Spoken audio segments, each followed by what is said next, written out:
Sanibonani, welcome back to enye video. Ngiyabonga kakhulu for coming. Ngakhohlwa ukusubscribe, like video, share video as well. So yeah guys, kusakhulunywa ngodaba lukaSibusiso Lawrence lo kuthiwa ke uye watholakala naye engasekho emveni kokuthi abulale intombi yakhe aqede naye azibulale.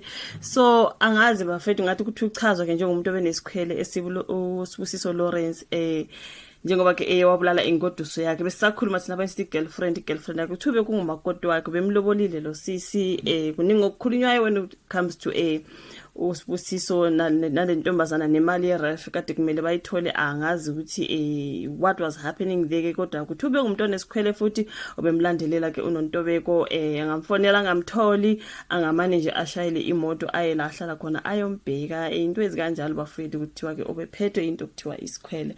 So angazi babhale ngakho lapha na futhi ka Isolezwe by noNkululeko Nhlapho. I'm just gonna go through it a little bit. Kuthi umngane kaNontobeko uceleke oyingoduso kaSibusiso Lawrence Ntaka uveza isithombe esihlukile ngalomsola ogcineke ethatha impilo yakhe.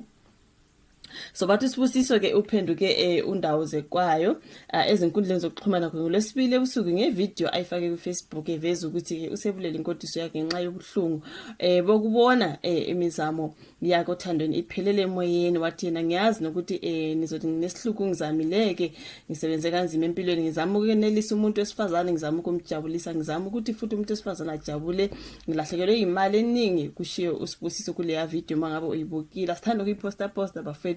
Uqhubeke wathi waza lengane okungesiyona yakhe wambekezelela wayondla leyo ngane wasuka lapho wamlahla ngoba esezophunyela imali yeref.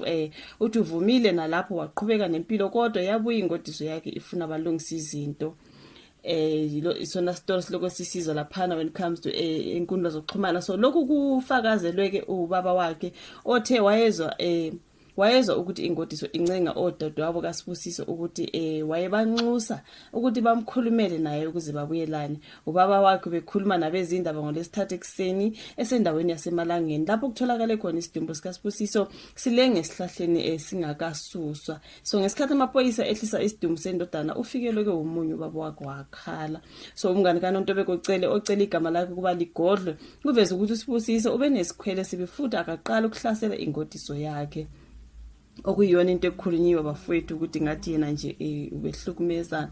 Okay, na uthe ekuqaleni konyaka odlule wake wamsabisa ngomense besendlini aqashe kuyo uNdobe wamtshela ukuthi angambulala. uNdobe wangishayela ucingo ekseni engitshela ngokwenzeke ngayizolo ebusuku futhi waveza ukuthi ushiye incwadi nendandatho ayemthembise ngayo umshado.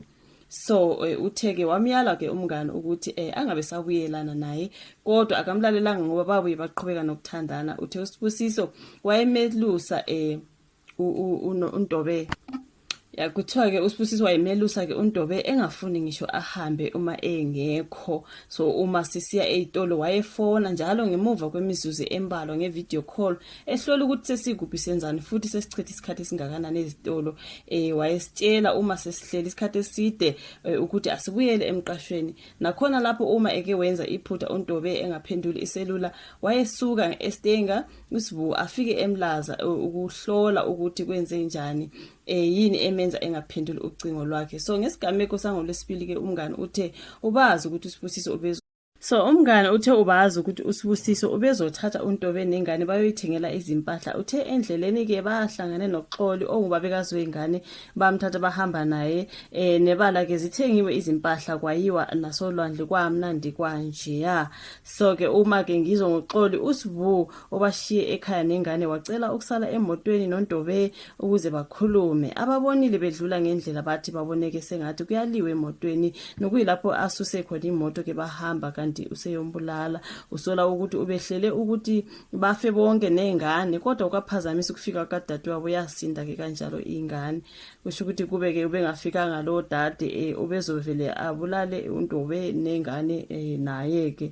So kwafika kudade kwaye kusinda kwengane ngoba ke uye wahamba naye esethi bona mabasale bekhuluma ke bafethu kanti ke kukhulumeni kwabo ke kuyovele kubhede kanjalo. Angazi bafethu kuningi okukhulunywa ngendaba yale mali yeref singazi ukuthi kanti le mali yeref le yo bafethu like no ayikuningi bafowethu singaze siqamba amanga on social media ke njengoba kucaca ukuthi abantu bathi mabethi bayaphawula ke akhona amalungu omndeni aba-inboxayo ke abasabise ukuthi bangaphawuli bengaze basho emphakathini iqiniso lonke liphelele ize bona njengomndeni belazi iqiniso lonke liphelele. So ekutheni ke kuma-videos amaqala bengithi intombi yakhe kanti kuthiwa kube kuyingodiso yakhe le sibe sekusele nje umshado kodwa ubeselobolile njengoba eshilo baba ukuthi wahamba wayomlobola yena udade kodwa bethi mabechaza futhi babuye bathi uSibusisiwe bevele nentombi yakhe afuna ukuyilobola lobe kungumama oyingane wamlobola mhlawumbe esenzela yona imali yeref mhlawumbe kuningi nje ukukhulunywa khona lapha kuthiwa wamlobolela yona ke so ukuthi benayo intombi yakhe kade vele efuna ukuyishada singazi ukuthi angithuzwile allegedly mabethi ubefuna ukuthi umese imali yeref seyiphumile bese uyambulala bese uyaqhubeka nentombi yakhe le whatever it is bafowethu. So kushuthi bekunentombi yakhe kungubaby mama kodwa ubaby mama ubeselotsholiwe singaze kulotsholeni kwakhe ukuthi bekusenzelwana. This is all alleged and lokho ziphuma kancane indaba babuye badakulona iqiniso ngokuzwa kwami ngathi umndeni uzama ukuvala amahlazo something like that of which angibasoli bafowethu uma bezama ukuvala amahlazo be-inboxa nalabo makhelwane abazama ukuthi bakhulume ukuthi babasabise ukuthi you know what phuma kuzona ngezomndeni into eyikanjalo bafowethu mbani ongabuye abasole but anyways may their souls rest in peace bafowethu kuningi ke njengoba kuchazwa lana isikhwele ukuthi bethi noma esiye esitolo ubefona uSibusise efuna ukwazi ukuthi uhambile ubuya nini unobani kanjani you know what I mean sekuchaza umngani wakhe okanye noNtobeko bekade ephila naye ukuthi uSibusise besenze kanje. So judging from lama screenshot engwabonile ama post wakaye waposta before I think someone was going through something. Well, it's either he was going through depression, mental issues or whatever it was. Kuningi uSibusise ama post akhe nje ayasho one day I will kill myself. I want to kill someone. What kind of a post is that? Yebo kwakungo 2019, 2023 something like that but still which means lento lobuya nayo kude vele ephethe nje lento emphethe bafowethu. Phela ngithi babesho depression is real bafowethu. Depression is real abantu bayagula la ngaphandle lingabona abantu behamba so mawubona ukuthi umuntu ngathi uphethwe something awukuzama ukusondela umsize because wow. But anyways it is what it is. Thank you so much ukuthi ubuke ivideo like subscribe share sesiyobonana kwenye izilandelo. Bye.